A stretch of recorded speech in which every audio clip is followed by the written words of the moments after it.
Bienvenue au podcast Au-delà des murs, le show qui a pour but d'inspirer la construction de bâtiments performants et écologiques. Je suis votre co-animateur Philippe. Et je suis votre co-animateur JS. Alors aujourd'hui, on va présenter Ben Chiquan de Fab Structure ou Structure Fab, la nouvelle identité de MCH, un constructeur bien établi en bâtiment ultra performant dans le coin de Gatineau, Chelsea, Wakefield, donc à la frontière Québec-ontarienne. Aujourd'hui, on va parler de pré-usinage et de construction hors-site, de panneaux structurels en CLT, le bois croisé laminé. On va parler de la nouvelle usine, en fait, de Fab Structure de 13 000 pieds carrés à Ripon. 13 000 pieds carrés, c'est beaucoup, mais c'est même pas encore assez.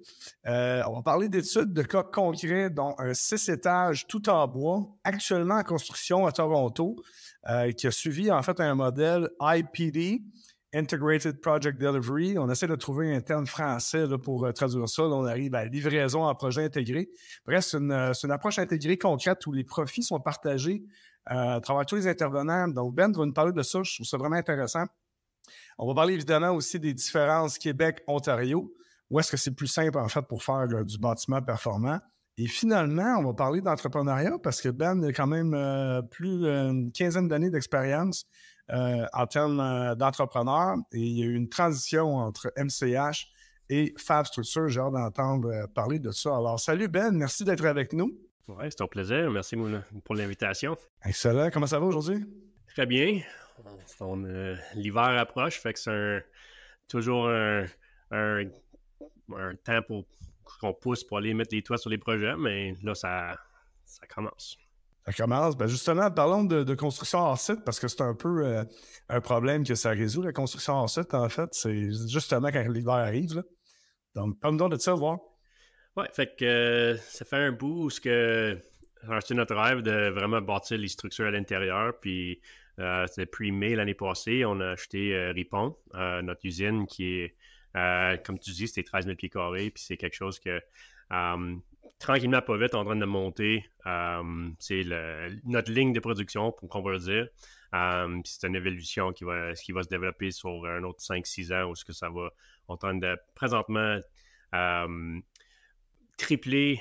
On fait quelque chose de manuel présentement. On a quelques tables puis des ponts roulants où on est capable de faire beaucoup de pré-usinage, juste des panalisations de murs. Puis présentement, on est dans une étude où on va intégrer aussi beaucoup de mécanique, machinerie atomisée, où on va aller de à peu près 80 000 pieds carrés qu'on est capable de fournir présentement à 270. Fait que ça, c'est sur les prochaines 2 ans. Puis après ça, on regarde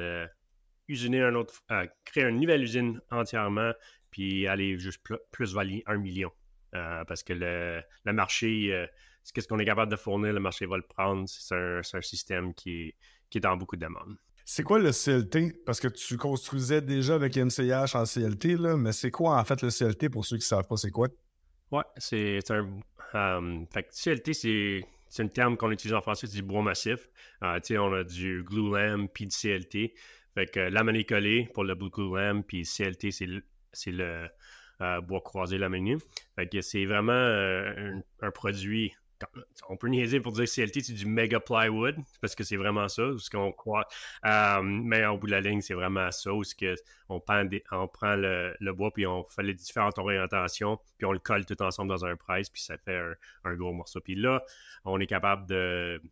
Si on n'est pas limité à New Europe, on est capable d'avoir des panneaux juste de 3,5 mètres jusqu'à 15 mètres de large. Fait que c'est énorme.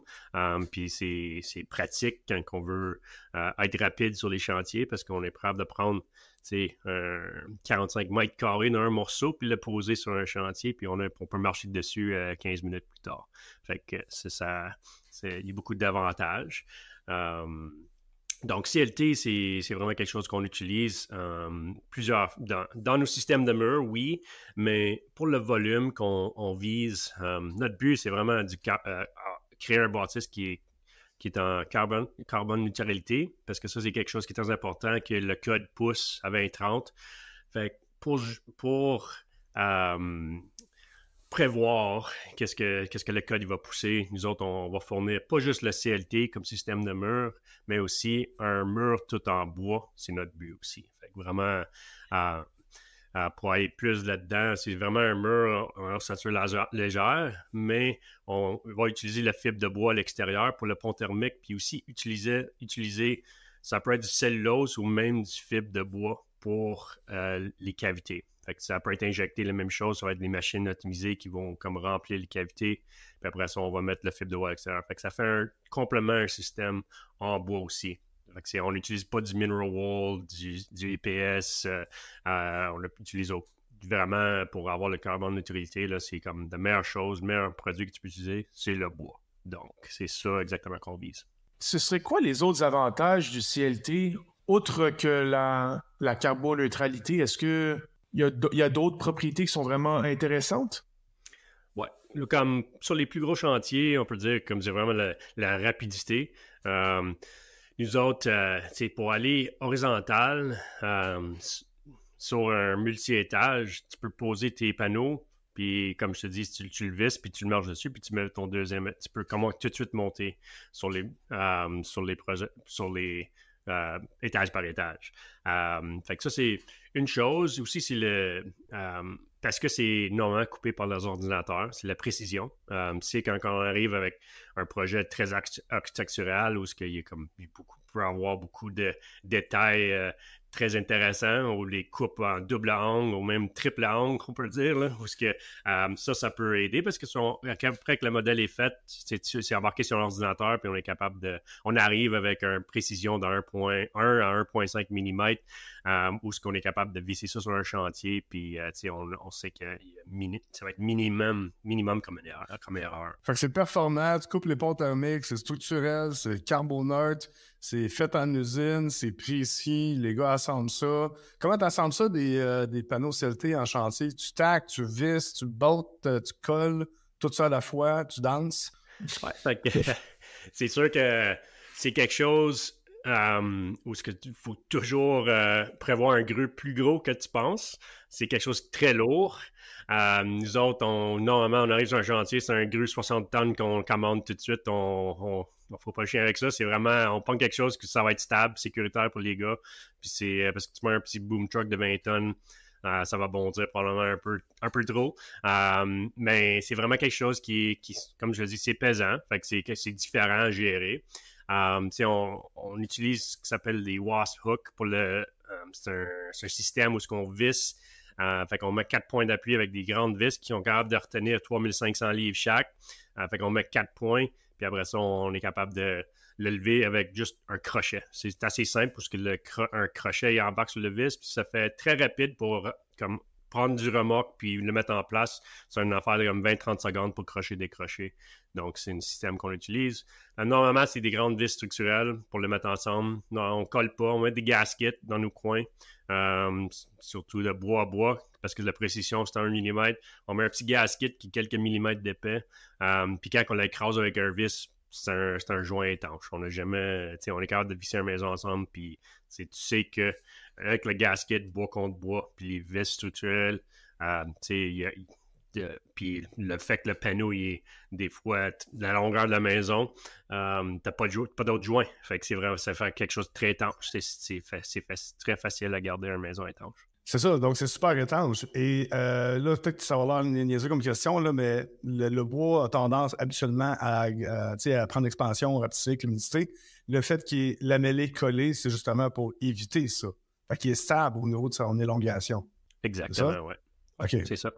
Donc, tu gardes la précision dans le temps. Donc, ça travaille. Ça fait combien de temps c'est construit des bâtiments en CLT? Pour les 97, c'est quelqu'un en Autriche qui les a développés. 97, c'est un Autriche puis un Allemagne, je pense, qui ont commencé les premiers panneaux de CLT. Fait que ça fait quand même un bout.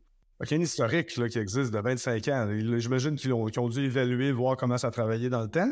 C'est sûr? Ouais, mais c'est sûr qu'en Europe, on sont toujours 30 ans en avance. Là. Dans le temps, dans les années 80, le Canada s'est avancé avec notre programme de... C'était quoi, l'énergie 2000? Quelque chose, pas de... C'était quoi le... R2000, ouais, R2000. Ouais, c'est ça. Fait que nous autres, ben là, après ça, en Europe, ils ont vu qu'est-ce qu'on faisait, puis ils l'ont pris, puis eux autres sont bien plus en avance. Mais on n'a pas continué avec ça comme qu'on aurait dû.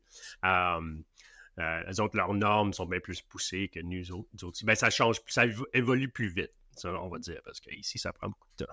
Pourquoi, selon toi, on glande au Québec, au Canada là-dessus? Pourquoi on était bon dans les années 90, ou en tout cas, on prenait de l'avance, puis là, maintenant, on l'a lâché, d'après toi?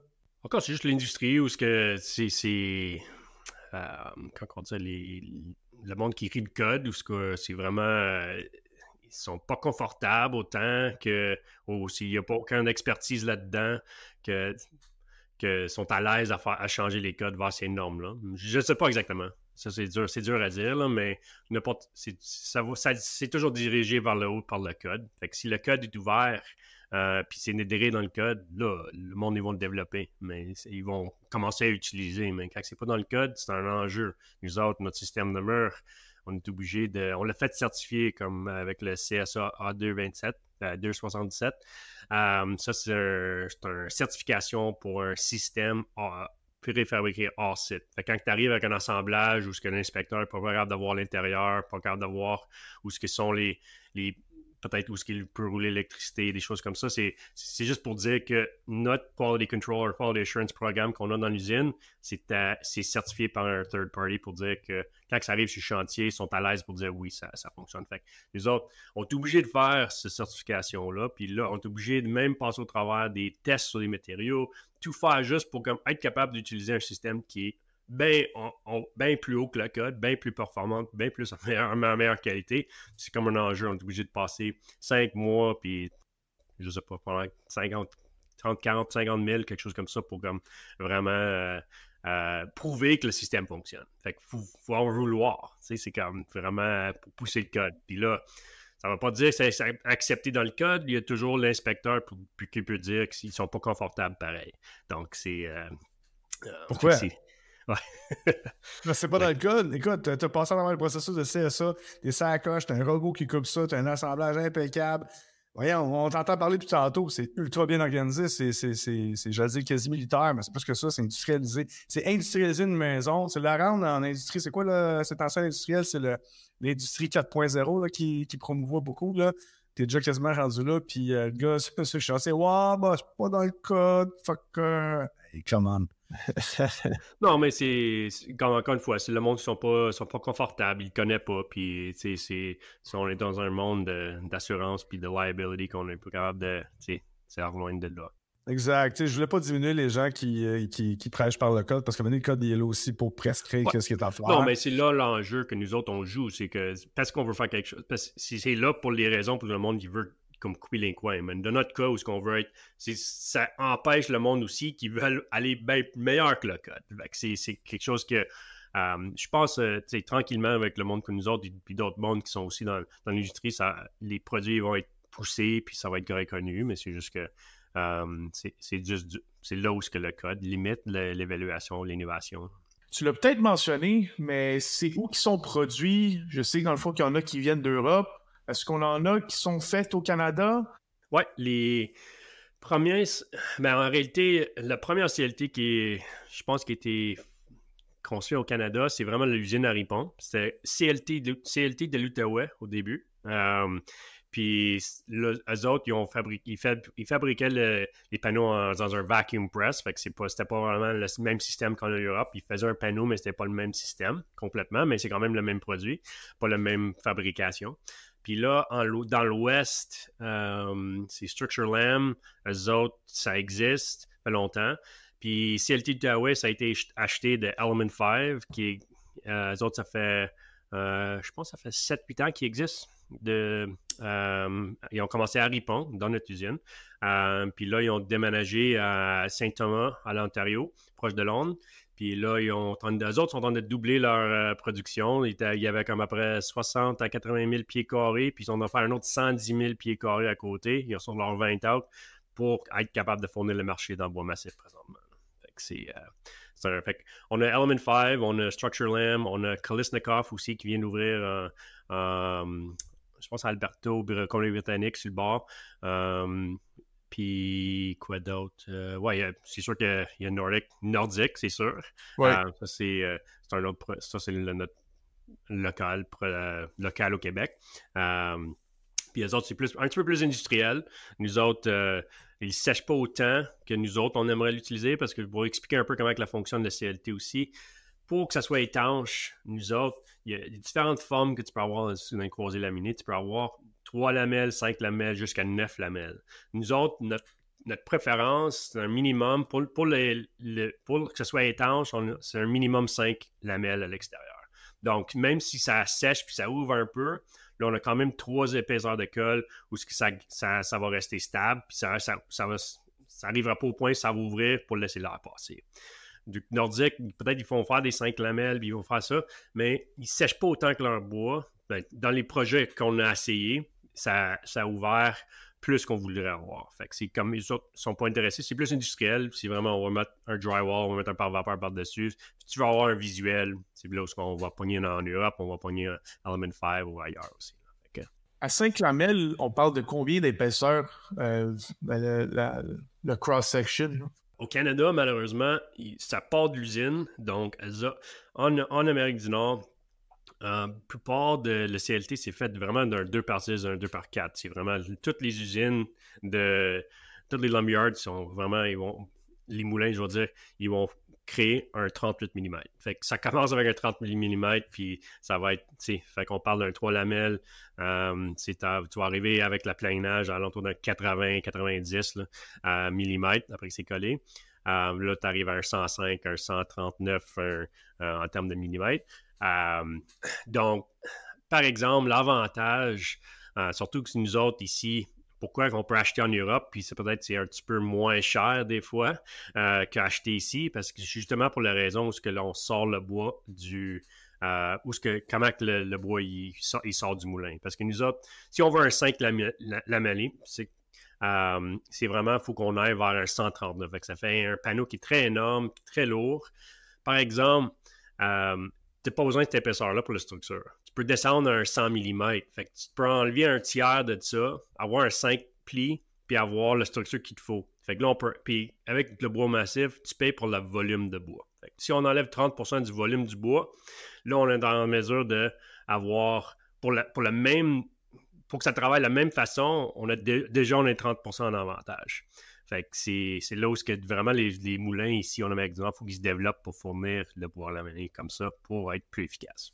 Longue histoire courte, le Canada, on commence à avoir un essor au niveau du CLT. On n'est pas encore rendu au niveau européen, mais ça s'en vient, c'est ça?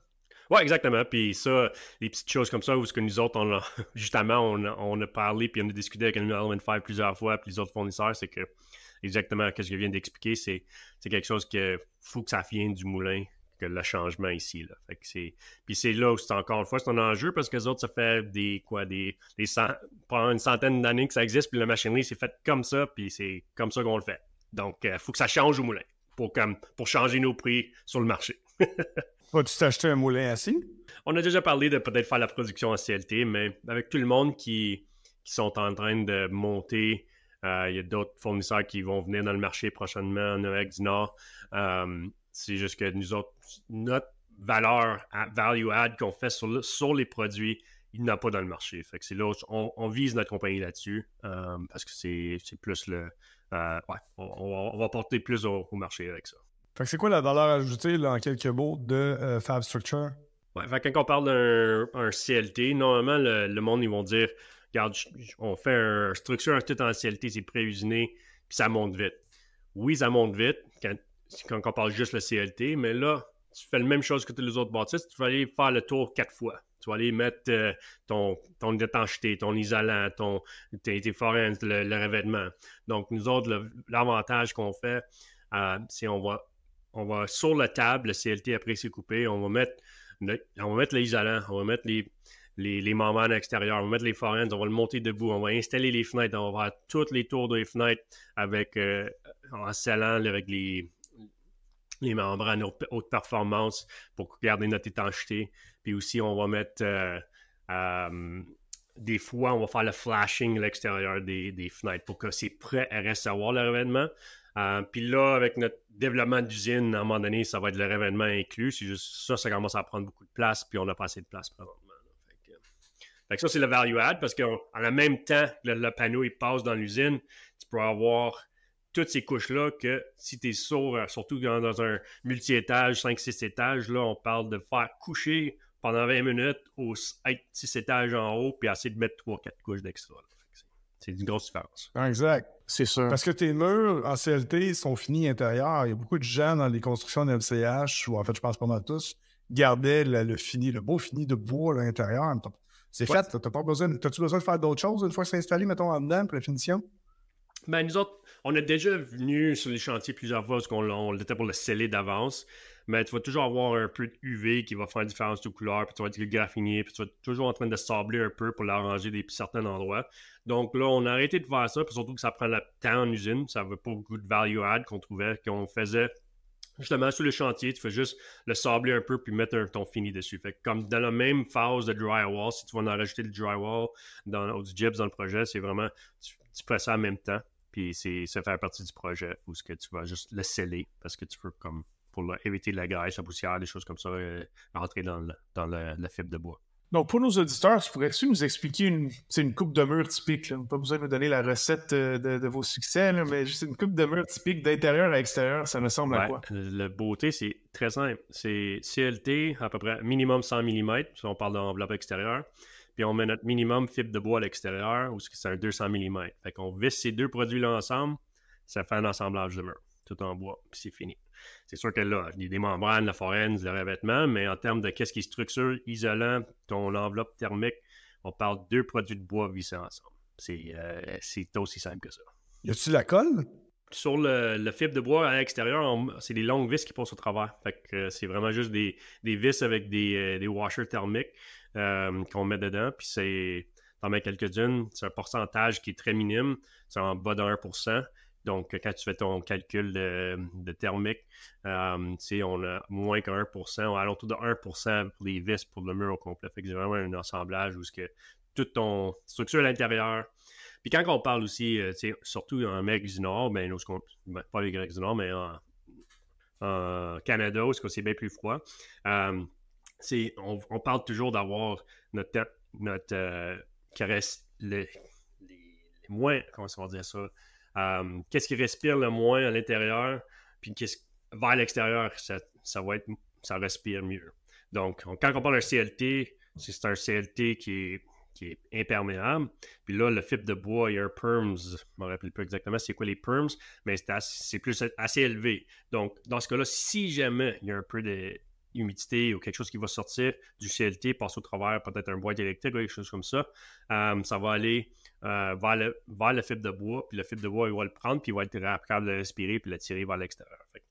Il n'y a pas de façon où la moisissure va être restée et attrapée dans ce système de mur-là. Puis aussi, le fibre de bois il peut avoir 30% d'humidité comme à l'intérieur, embumé dans l'isolant, puis performer autant.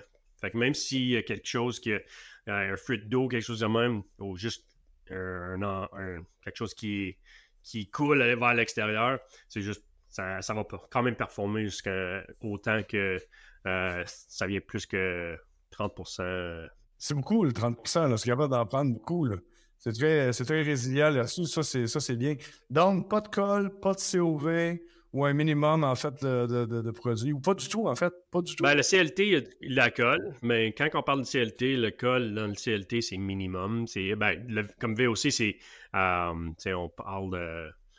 Des fois, ça passe pas au travers, le CLT. Il y a bien des recherches là-dessus. Je sais pas c'est quoi exactement les normes, là, mais ça passe énormément. Parce que les colles, c'est spécifique pour pas avoir de VOC, là. Fait que c'est sain, là. Non seulement c'est carboneutre, on va en parler un peu, là, mais en plus, c'est sain pour des gens qui sont plus sensibles. Il y a des gens qui sont hyper sensibles à ces choses-là.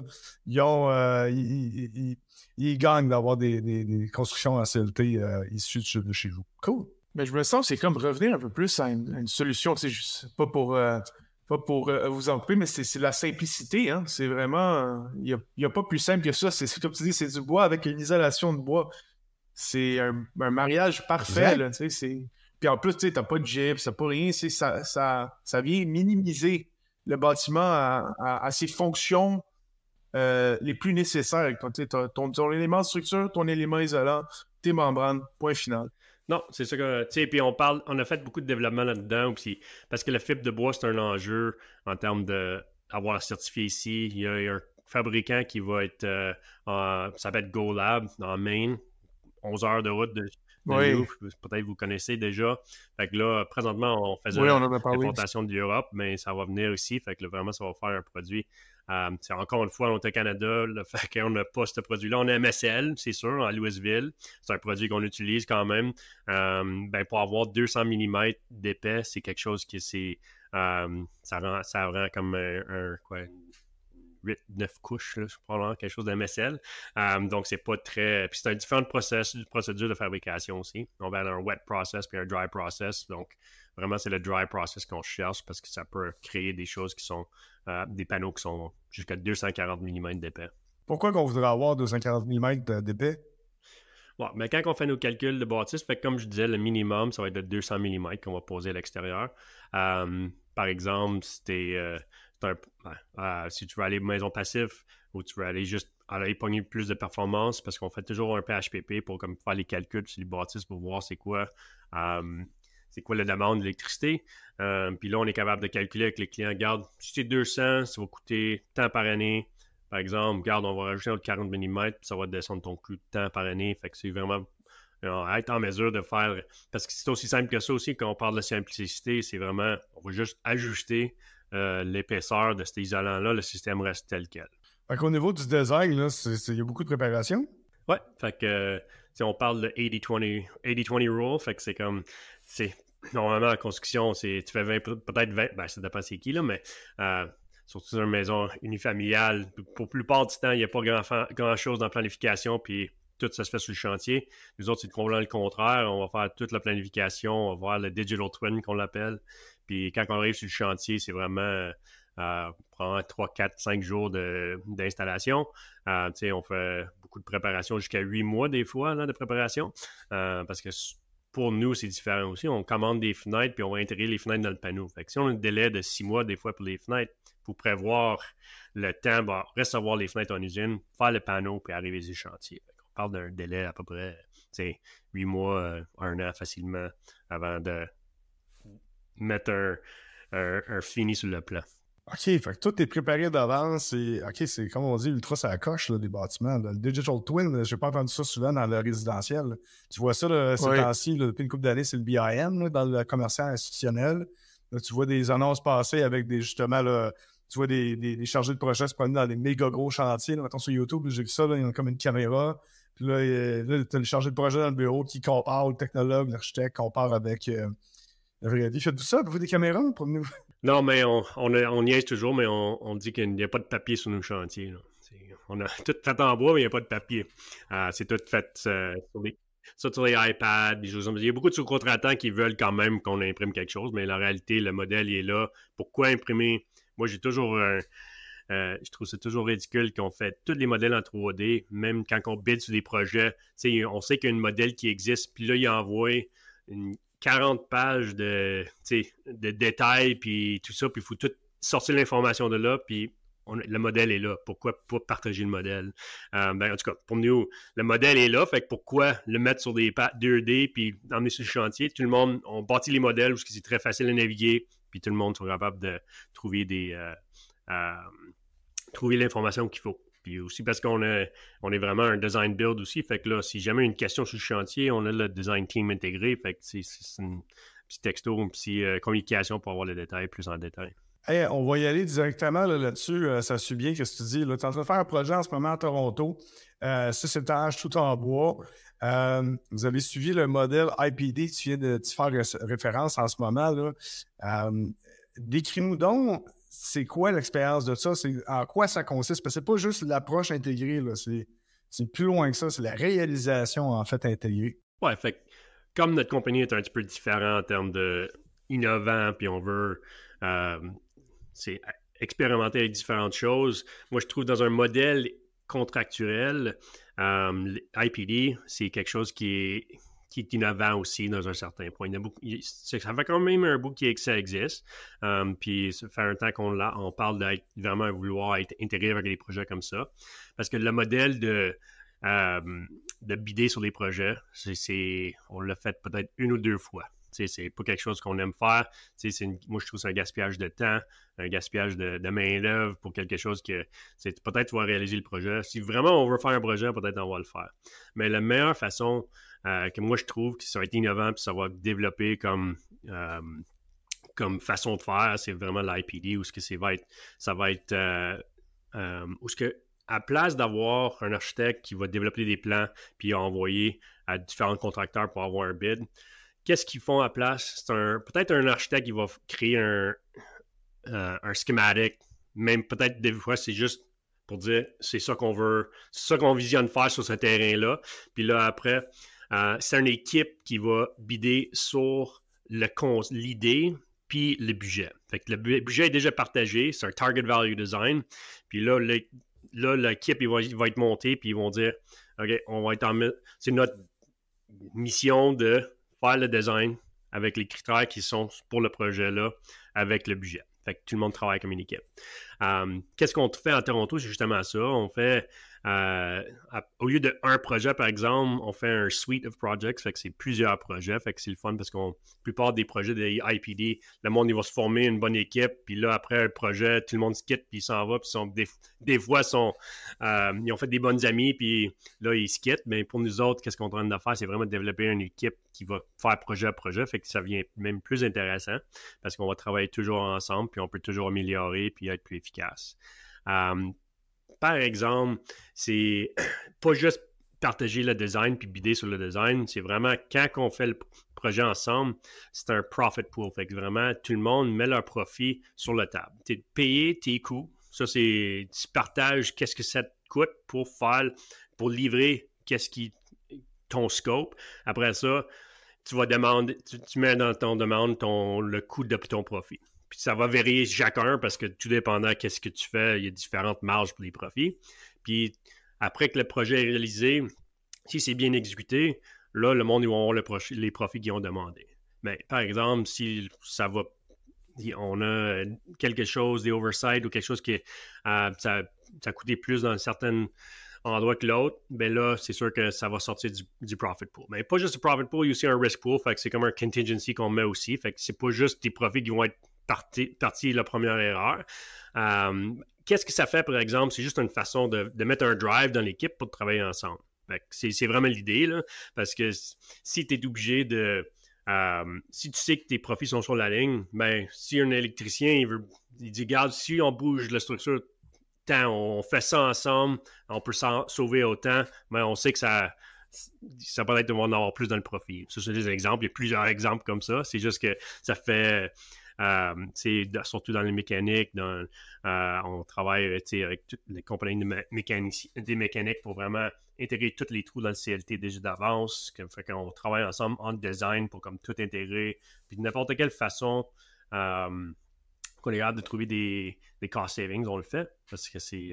Puis quand ça tombe des erreurs ou quand ça tombe sur des enjeux, ben, tout le monde vient sur la table avec une mentalité pour comme trouver une solution vite faite puis ensemble. Puis on parle des designers aussi. Fait que on a l'architecte, l'ingénieur, on a tout le monde sur la table autour du table. Fait que c'est rare que tu vas avoir un sous-contractant qui arrive sur le chantier et met du drywall. Puis là, on est des rencontres chaque semaine. Puis là, tu as tous les consultants dans une pièce pour comme demander des questions qu'il faut puis des réponses instantanément. Fait que J'ai plein de questions là, pour toi, Ben. Excuse-moi, il faut que je t'interrompe. Tu me sors plein de pépites. Là. La première chose, c'est que ça fait juste du sens de fonctionner comme ça parce que la démarche conventionnelle que tu citais, qui est, on va l'appeler BSDQ style, mettons, au Québec, quelqu'un va déposer un projet, puis on va aller chercher les 3 meilleurs soumissionnaires, celui que tu ouvres, tu prends le moins cher, etc. Après ça, c'est très séquentiel. L'architecte crée l'ingénieur, les équipes d'ingénierie embarquent, après ça, le contracteur, après ça, le sous-traitant. Il y a comme une espèce de... C'est malsain un petit peu, je trouve, comme fonctionnement entrepreneurial. Il y a toujours quelqu'un de perdant là-dedans, ou il y a toujours une espèce de...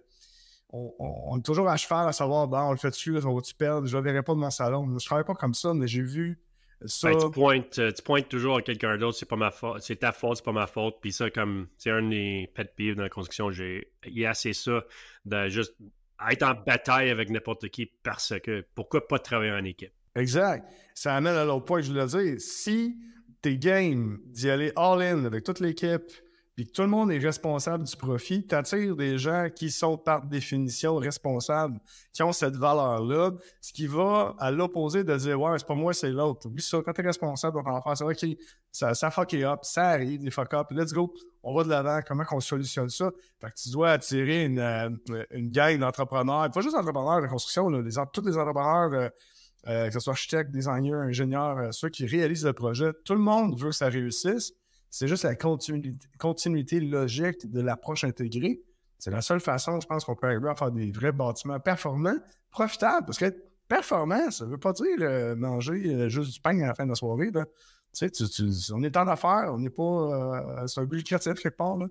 Donc, c'est correct aussi. Hey, c'est vraiment intéressant. Tu penses que ça va arriver au Québec, ça? Oui, ça existe déjà. Il y a quelques contrats qui ont été faits, je dirais, au Québec. Puis plus en plus, tu le vois. Parce que tu vois beaucoup les avantages de former un contrat comme ça. C'est juste comme tout, ça prend un peu de temps de ça se développer. Mais tu vas dire que c'est un contrat CCDC, c'est ça. Fait que c'est canadien. Fait que c'est ça. C'est pas... CCDC ça peut être 30, appliqué ouais, n'importe exactement. quand. CCDC 30, fait que c'est vraiment un contrat où ce que tout le monde, tout le monde qui veut être intégré dans le profit pool, il signe le contrat. Fait que c'est vraiment... tu peux avoir même des... c'est tous les signatories qui vont avoir le profit partagé, mais il y a des sous-contratants, tu peux garder... on va dire les commodity trades, tu peux garder en dehors de ça. Fait que justement, du monde qui sont pas game, sont pas équipe. Comme quelqu'un qui fait juste du drywall, par exemple. Lui, il veut pas vraiment... Lui, il veut juste avoir son détail, puis il met son pied carré, puis il va. Fait que c'est pas nécessairement... Il veut pas être intégré, il n'y a pas grand valeur peut-être à apporter à la table pour un projet comme multi-étage comme ça. Puis c'est...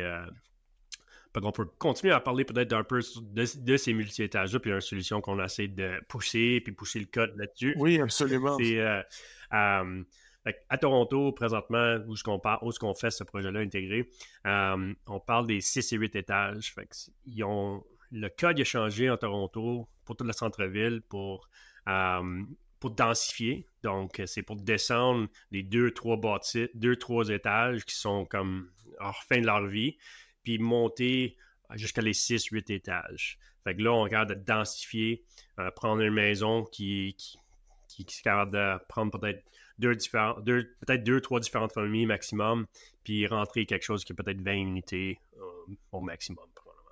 Donc, puis c'est le même infrastructure, tu pas en train d'agrandir la ville. Fait que là, on travaille avec la compagnie à Toronto qui s'appelle Assembly, puis eux autres, ils ont développé un programme pour justement cette solution-là. Fait que c'est justement l'équipe qu'on travaille ensemble, c'est pour cette solution-là. Fait que eux autres, leur valeur, c'est un peu comme nous aussi en termes d'utiliser le bois. Fait que vraiment, ils veulent éviter d'utiliser l'acier, le bois, vraiment aller vers le câble pour avoir une utilité qui est très, très important. Puis aussi performant, parce qu'il y a le Toronto Green Standard aussi qui est quand même plus élevé. Puis aussi pour recevoir des fonds du gouvernement, du CMHC, tout ça, il faut vraiment être plus avancé dans la performance des bâtisses. Fait qu'on met c'est toujours des bonnes fenêtres. On met l'isolant qui coupe le Pontemec à l'extérieur, plus élevé que le standard. On met du géothermie dans ces projets-là aussi, qui est très intéressant parce qu'on peut couper l'électricité énormément avec ça. Par exemple, pour les murs extérieurs, quand on parle des murs CLT dans notre solution, c'est pas quelque chose qui est aussi nécessaire parce que c'est pas besoin d'être aussi performant parce qu'on partage beaucoup des murs intérieurs et tout ça. Puis à Toronto, c'est différent en termes d'énergie, qu'est-ce qu'il faut. Mais on utilise tout un système en bois quand on parle, c'est du CLT pour les floors and cores, fait que même pour les cages d'escalier, cages d'ascenseur, ça peut être un vertical, le CLT. Tu mets l'ascenseur dans un cage tout en bois. Puis aussi, quand on monte, ça va très vite, fait qu'on va poser le CLT, puis on peut reposer les murs par-dessus. Les murs, par exemple, c'est un petit peu différent en termes on fait la ossature légère, mais on est en train de pousser. C'est là où on a l'enjeu avec le code encore pour le feu, parce que 6 à 8 étages, il y a des normes à suivre, puis c'est correct, parce qu'on a déjà vu des cas où faut respecter le feu. C'est juste là pour avoir quelque chose tout en bois. C'est faisable, c'est juste que là, on est sur le bord de pousser le code aussi pour être capable d'intégrer un système tout en bois. Fait que quand on parle tout en bois, on utilise aussi le laser, mais là aussi, on va remplir les cavités avec un fibre de bois ou un cellulose. Puis à l'extérieur, si on est capable, on met encore un fibre de bois. Mais c'est là où peut-être on serait limité, peut-être quand même garder un mineral wool. Non, je sais pas ce qu'on va faire ça. Une laine minérale, c'est ça. Fait qu'on mettre un laine minérale à l'extérieur pour justement éviter le feu.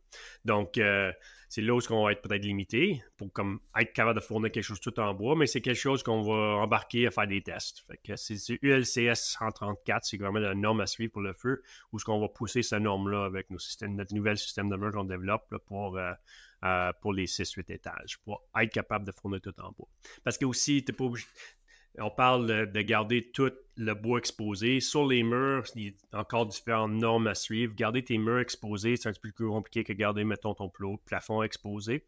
Donc, encore une fois, les murs, c'est pas quelque chose, la meilleure place nécessairement à investir dans ton CLT, mais pour être capable de poser ton CLT, marcher dessus, c'est ton finition, puis après ça, poser tes murs par-dessus ce CLT-là, puis monter le mur en bâtisse de 6 étages comme ça.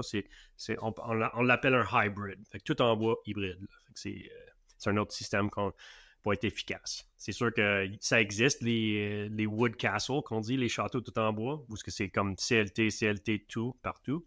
Sauf en termes de coût, pour être efficace, pour être capable de fournir le marché, je ne sais pas à quel point, on n'a pas développé une jusqu'à date. On va attendre de faire notre prochaine qui embarque dans l'usine dans 2-3 semaines, où on va commencer à pré-usiner les murs, puis enligner sur le chantier. La fondation est en train de se former comme c'est là.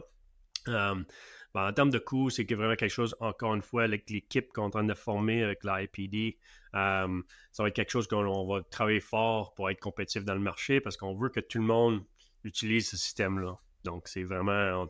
il y a tellement de demandes de marché, c'est pas quelque chose qu'on garde secret pour quelqu'un, c'est vraiment pour être capable de changer le marché, là. C'est ça le but.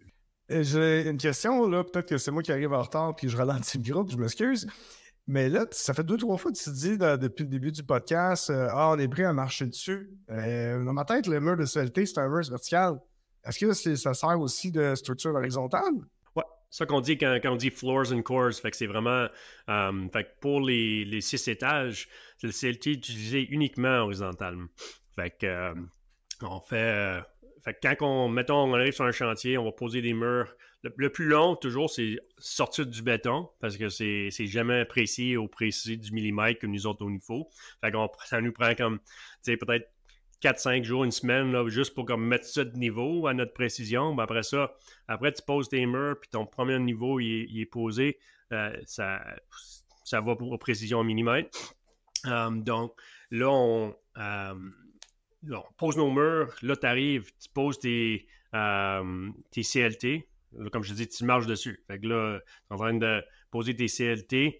Ton premier étage est fait. Là, tu n'es pas dans l'échafaudage, tu fais rien. Tu vas juste revenir, puis commencer à tes murs extérieurs encore, puis là, tu poses ton CLT par après. Fait que, tu sais, on monte à un étage, 3-4 jours, une semaine, on est capable de monter chaque étage sur un bâtisse, vu que c'est quelque chose qui va assez rapidement. Puis aussi, les cages d'escalier quand on commence aussi, on commence avec la cage d'escalier qui est debout de 3 étages. Fait que là, on pose la cage, on pose tous les escaliers de 3 étages. Fait que là, on est déjà en mesure de monter 3 étages avant de commencer le projet. Wow! Comparativement à, mettons, combien de temps pour une construction standard? Bof, minimum, si tu fais en béton, tu as tout le coffrage, puis attendre que le béton est sèche pour que tu enleves ton coffrage pour remonter. La différence, ça, c'est juste le béton. Peut-être une semaine, mais nous autres, on parle de structure enveloppe fermée une semaine. Fait que c'est... Ouais. Fait qu'on parle de 8 semaines à peu près pour un 6 étages qu'on fait présentement, où ça peut être enfermé. C'est pas fini du tout. Il y a quand même 5-6 mois, même plus après, mais on parle pour la structure de fondation, bâtisse enfermée, pour mettre ton chauffage temporaire, mettons, si on travaille l'hiver. C'est quelque chose qui est efficace. Super intéressant, une belle approche hybride, là, honnêtement. Puis ça, c'est sûr que pour se rendre à ce point-là, il y a eu beaucoup d'évolution, là. Ça, c'est, je crois, la nouvelle identité aussi de l'entreprise qui est Fab Structure. Avant, avec Groupe MCH, j'étais aussi un peu plus dans le résidentiel. Est-ce que vous en faites toujours du résidentiel? Oui, on reste dans le résidentiel parce que c'est quand même encore dans nos valeurs de garder une solution pour les maisons unifamiliales.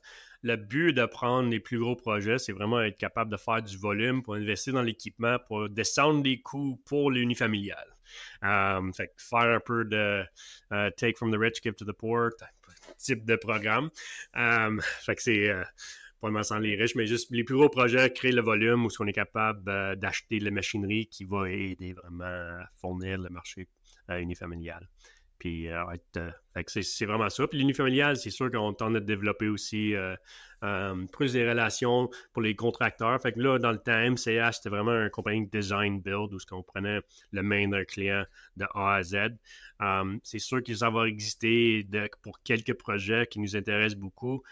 Par exemple, notre but, c'est vraiment fournir un produit. Avec Fab Structure, c'est une enveloppe. Fait que nous autres, c'est l'enveloppe qu'on va fournir. Ça peut être un propriétaire de maison qui veut vraiment juste faire la gérance de son projet, eux autres mêmes. Puis nous autres, on arrive avec la structure. En dans une semaine, on lui donne les clés. Puis ils sont capables de finir le projet, faire les cuisines, le revêtement, la toiture, toute la finition intérieure. Parce que nous autres, c'est toujours notre vision pour dire où est-ce qu'on est capable de faire la plus grande différence dans l'industrie, dans l'environnement. Puis c'est pas dans les cuisines et les chambres de bain. C'est vraiment sur l'étanchéité d'une enveloppe avec un bon choix de matériaux. Parce que tu peux bâtir une maison passive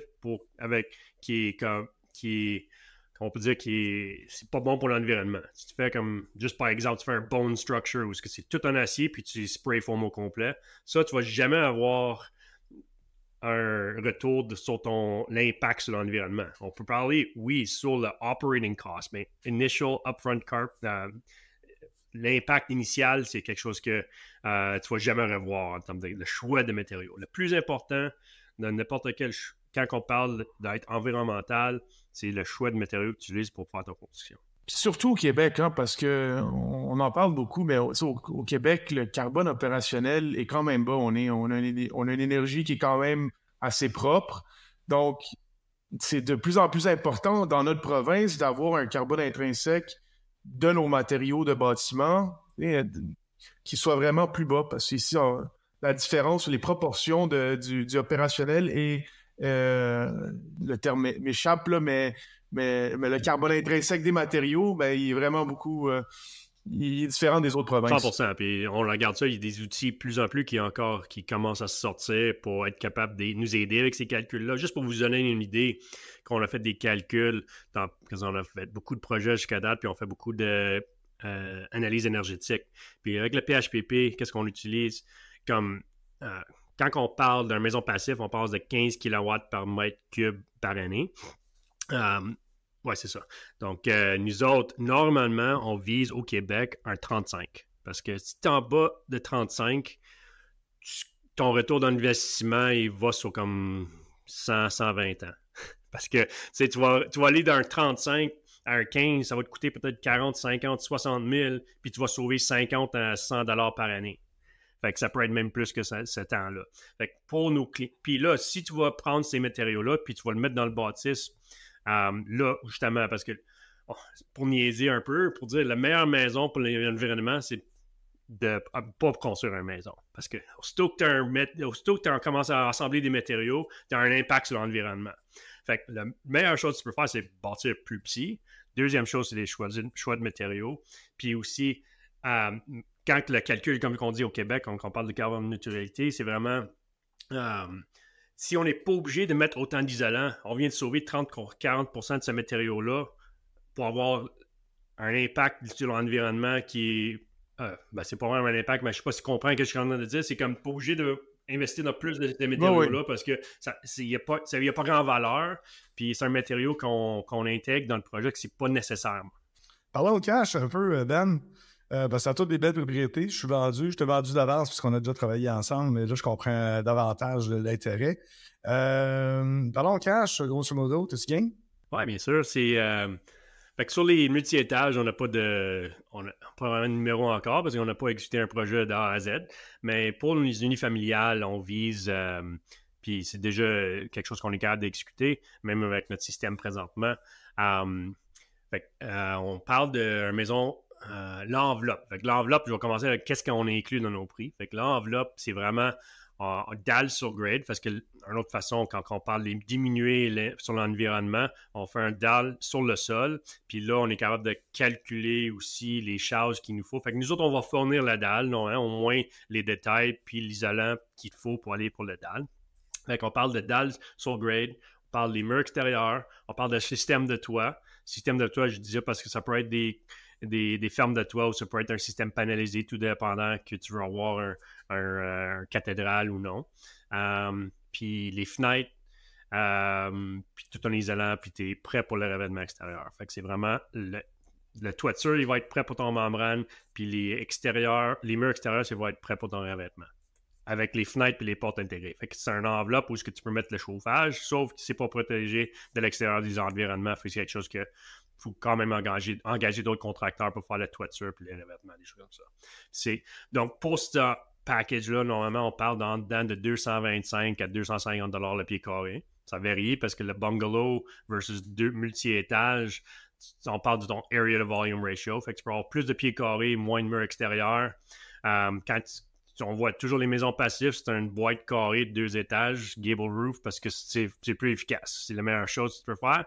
Quand on fait un bungalow qui est sur le long, on va monter un 30-40% de valeur tout de suite parce que tu as plus de murs à l'extérieur pour le pied carré que tu vas avoir, fait que le prix augmente. Là, c'est à peu près. Puis là, ossature légère, c'est une autre forme de mur extérieur qui gagne la même valeur. C'est un petit peu moins cher, autour des 200-215. C'est comme on peut sauver peut-être un 20-30%. C'est comme qu'est-ce qu'on appelle un Clause D. C'est sûr que si on a quelqu'un qui nous arrive avec un design qui est très compliqué, c'est pas le même prix du tout. Puis il faut vraiment suivre nos recommandations pour avoir ces prix-là. Ça peut facilement augmenter à 325 $ pied carré quand ça devient plus compliqué.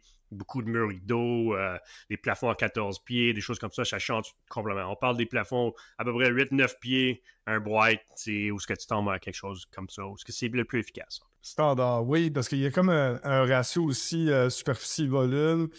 Pour mettons, si tu as un bâtiment passif ou quasi-passif, il y a comme un format idéal, en fait, que j'ai vu à quelques reprises. 2 étages, souvent, à peu près 1300 pieds carrés total. Comme tu dis, le toit, là, quand même très simple, un rectangle, là, finalement, là, bien simple. Là, dans les prix que tu me parles, ça inclut le béton, ça inclut la dalle, ça inclut l'isolation en dessous de la dalle, ça inclut tout. C'est vraiment là, dans ces prix-là, en suivant vos recommandations, parce qu'évidemment, ça peut augmenter dès qu'on part en fou et qu'on fait des options. Un autoconstructeur pourrait dire, regarde, moi, je vous mets en charge de me faire une coquille finie, pas finie, mais prête à ce que moi, je viens de faire la finition à l'intérieur. Si on prend les murs en CLT, comme on parlait tantôt, un peu de sablage, tu mets ton je veux dire vernis, parce que c'est pas seulement un vernis, mais tu mets une protection à l'intérieur. Ouais, à l'extérieur, c'est de l'habillage. Tu mets pour protéger pour protéger en fait des intempéries. Puis tu as les fenêtres là-dedans. Puis c'est des bonnes fenêtres, là. On parle pas des petites fenêtres, là. On parle des bonnes fenêtres, là. Toujours les verres triples. On n'a jamais. Ça fait pendant 7-8 ans, j'ai pas acheté un verre double. Il n'y a pas d'intérêt. Ça fait plus de sens. Ouais, ça fait plus de sens. On a interviewé NZP Fenestration dernièrement, là, puis on a appris quand même beaucoup sur les fenêtres. Puis tu vas avoir du filtrage triple, dans le fond. Là. Exactement. OK, intéressant. Puis l'isolation, en dessous de la dalle, tu mets combien d'épais en moyenne? Minimum, encore une fois, c'est de 6 pouces. On met du EPS, normalement. C'est un minimum. Ça peut augmenter jusqu'à 12 pouces si dépendant des calculs. Quand ça va bungalow, ça va parce que tu as plus d'espace pour les calculs, tu vas l'augmenter pour avoir une meilleure performance. Encore une fois, ça varie, mais un minimum 6 pouces. Fait que dans ce prix-là, c'est à peu près 6 pouces. Là. Puis ce qui est plus que ce que la construction standard demande, je pense que le standard, c'est 4 pouces. C'est ça ou 2? Peut-être 2. Des fois, à Toronto, il n'y en a pas. C'est pas dans le cas. C'est ça, des fois, il n'y en a juste pas partout, tout simplement. Là. Effectivement, t'en mets pour couper les ponts thermiques des footings, là. Mais, hey, OK, non, c'est intéressant, ça, là. C'est vraiment, vraiment, vraiment intéressant. Non, bon, comme un moyen, je dirais entre 350 400 000, tu vas avoir une enveloppe. Là. C'est comme... Avant, dans le temps, le monde... On arrive... Encore une fois, le monde ne sont pas éduqués dans les prix de l'industrie parce que dans les derniers 3-4 ans, là, c'est comme... on a augmenté de 35%.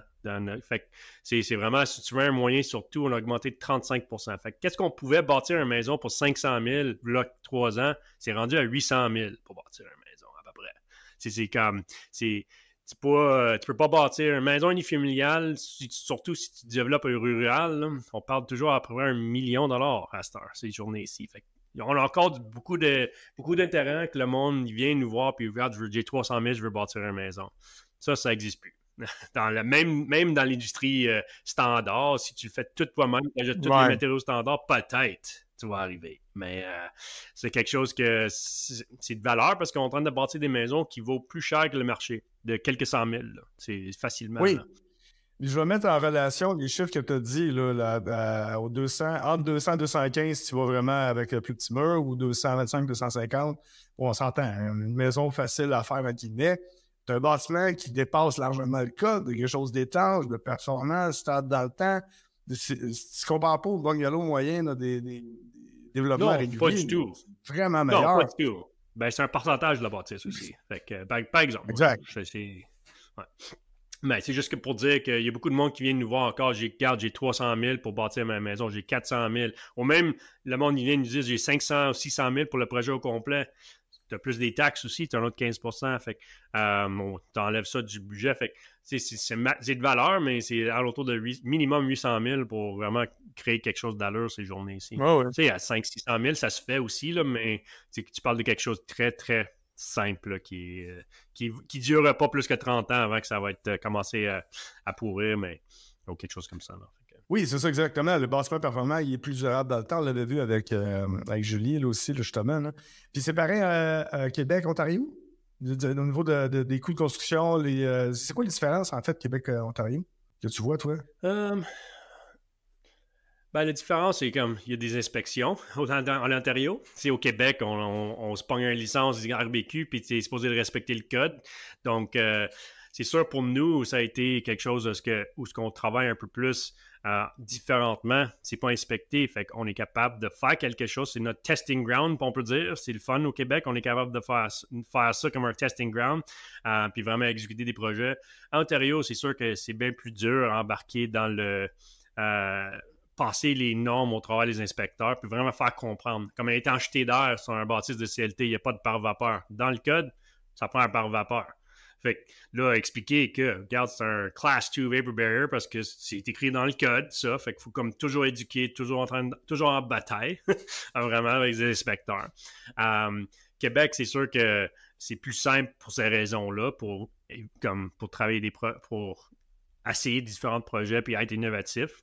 Donc, Ontario, en termes de prix, par exemple, qu'est-ce qui est intéressant, c'est que on parlait justement de l'énergie tantôt, c'est sûr qu'aller passif, comme faire notre base qu'on fait au Québec, tout de suite, tu regardes à aller vers les normes passives parce que dans 10-15 ans, tu vas avoir ton retour d'investissement à cause du taux d'énergie. Fait que c'est sûr que le bâtisse, peut-être, il va coûter un peu plus cher en Ontario si vraiment tu veux suivre ces normes-là pour être plus efficace au long terme. Mais en termes de coût initial, il n'y a pas grand-chose de différence. Là. C'est vrai, parce que nous autres, surtout que de notre enveloppe, ça ne change pas beaucoup. Tu parles d'un marché de Toronto, par exemple, les taux de maison, ça commence toujours à 500-600 $ le pied carré si c'est pas performant ou non. C'est juste le prix du marché là-bas. Un charpentier, il vaut 90 à 100 $ de l'heure, qui est toujours... Tout le monde... en tout cas, fait que c'est différent de marché complètement. Là. Mais pour comme le taux d'une maison finale. Mais en termes de notre enveloppe, parce qu'on pré-usine, tous les coûts restent pareils. Embarque le camion. C'est sûr que le camion, ça va changer le prix un peu, la distance. Mais ça, c'est sur le grand schéma, c'est vraiment pas énorme. Puis là, on a sur un chantier pendant une semaine. C'est pendant nos gars qui vont vraiment venir faire l'installation parce qu'on est à l'aise. C'est sûr qu'on cherche des partenaires à distance qui veulent vraiment le faire. Justement, on en a une c'est dans New York présentement. On va l'envoyer dans quelques semaines. Fait qu'on a pris un contracteur là-bas où que lui, il veut utiliser notre système. Fait que lui, il va commencer à apprendre à utiliser notre système. On envoie une personne. Fait que c'est comme un peu le modèle qu'on va former. C'est vraiment fournir l'enveloppe. Ben, ça démontre toutes les qualités entrepreneuriales. Toi, tu appartiens à NCH il y a combien de temps, en fait? C'est 2011. Je suis cofondateur avec mon frère. Mon frère, on a travaillé un peu ensemble avant de former MCH. Moi, ça fait depuis j'ai 16 ans, je joue dans l'industrie des constructions. C'est vrai que ça fait déjà, je sais pas moi, peut-être 22 ans, quelque chose comme ça. Là, je me rappelle pas de mon âge, là, mais ça fait un bout, là, je suis là-dedans. MCH, ça a commencé en 2011, puis l'année passée, on l'a changé à Fab Structure pour vraiment suivre notre vision de vraiment fournir l'enveloppe haute performante pour le marché. Fait que c'est comme de MCH, c'est pour Maison Chicoine Homes, c'est notre dernier nom, Chicoine. C'était trop dur pour... on l'a changé à MCH Group, puis là, on l'a changé à Fab Structure.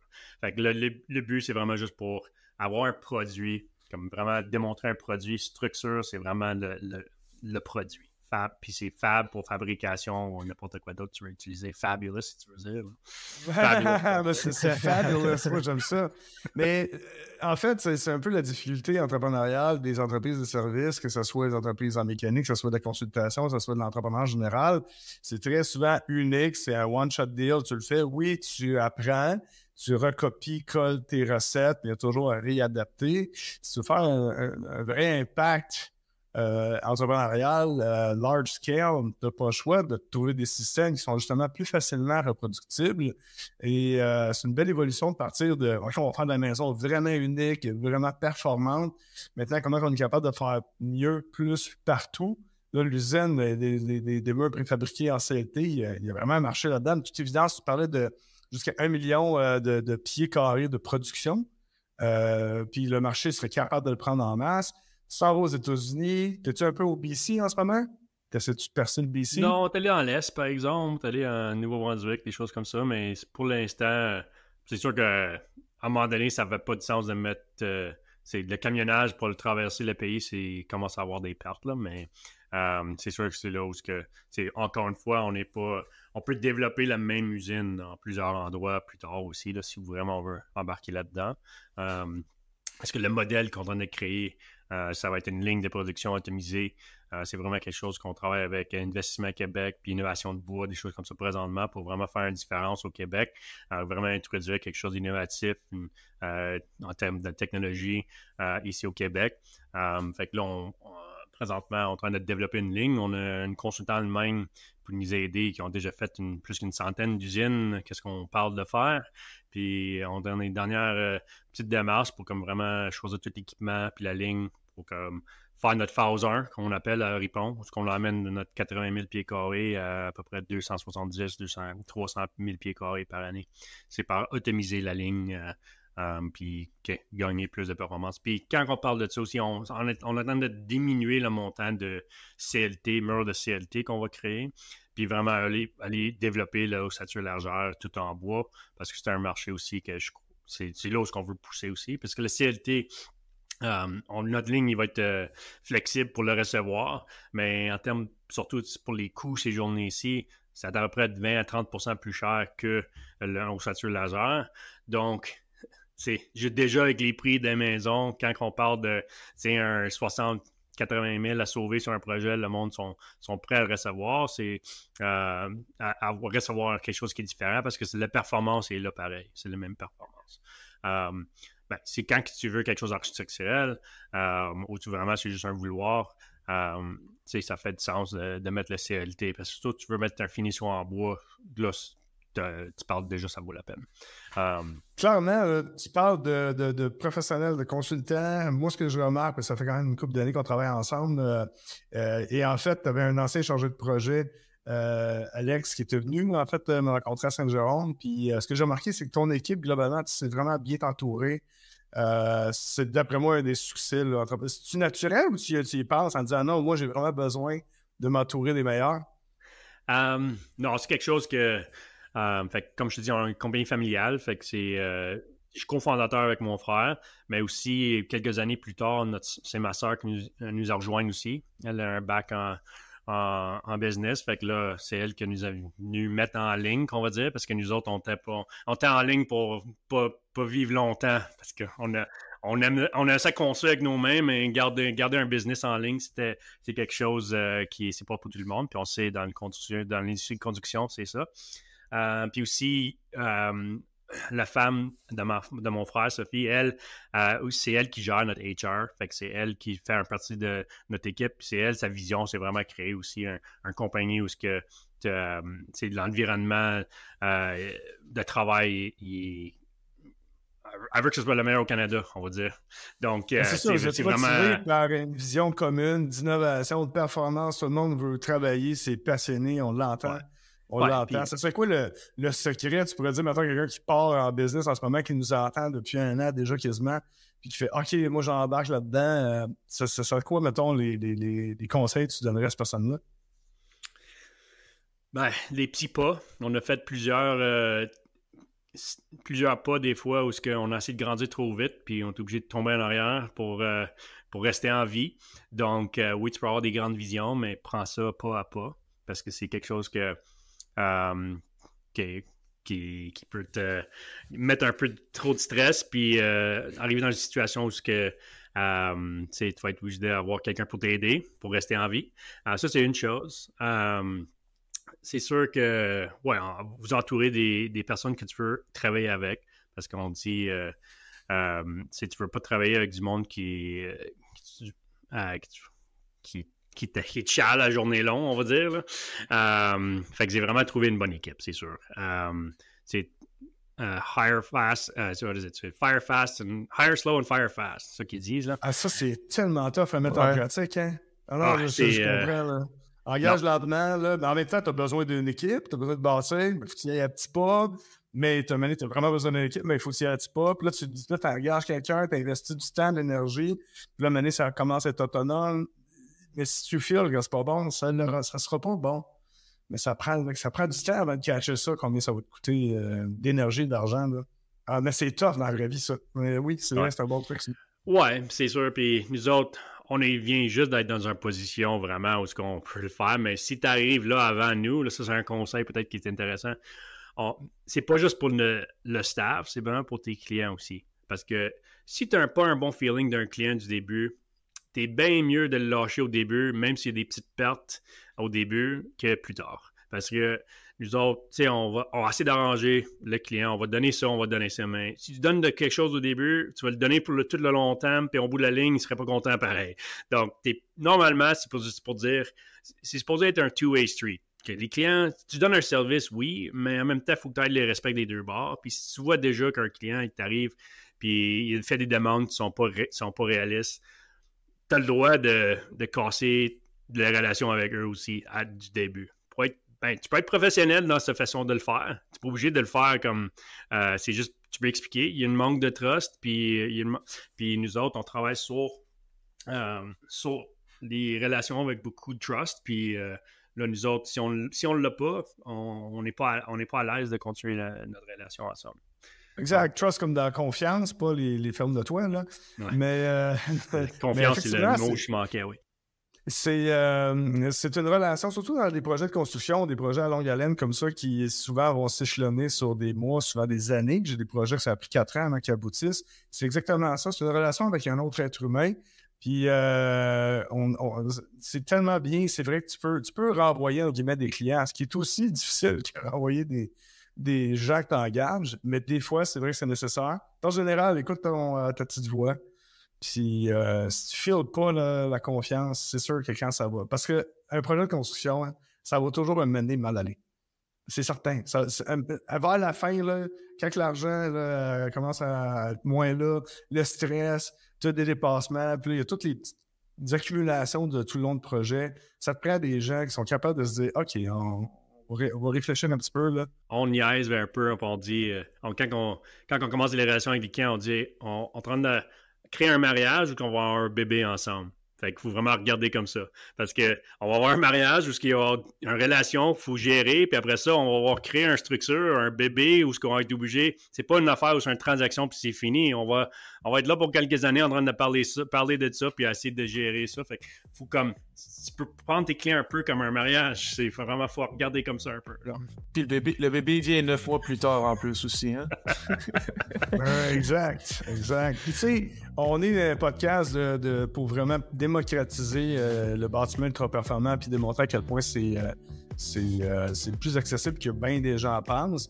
Mais l'entrepreneuriat derrière ça est quand même vraiment important parce que c'est ça qui permet de réaliser ça. C'est des gens qui t'offrent longtemps comme nous autres. Ouais. Donc, Ben, merci d'avoir été avec nous aujourd'hui. C'est vraiment très constructif. On apprend toujours. Merci beaucoup, Ben. Comment on fait pour te rejoindre si les gens veulent tes services, tes produits, tes bonnes compagnies? On est à fabstructures.ca. On a aussi un Instagram. Ça, on va mettre un lien. Je ne me rappelle plus le handle. Puis aussi, on a YouTube. Fait qu'on a une ligne éducative sur YouTube où on explique ce qu'on est en train de faire. C'est de suivre nos différents projets qui vont être à venir aussi, avoir des time-lapse, des multi-étages qui vont monter, des choses comme ça. Fait que ça va être quelque chose que vous pouvez suivre dans les années qui s'en viennent. Excellent, super. Merci beaucoup, Ben. Merci, Philippe, encore une fois. Super inspirant, Ben. Oui, merci à vous autres.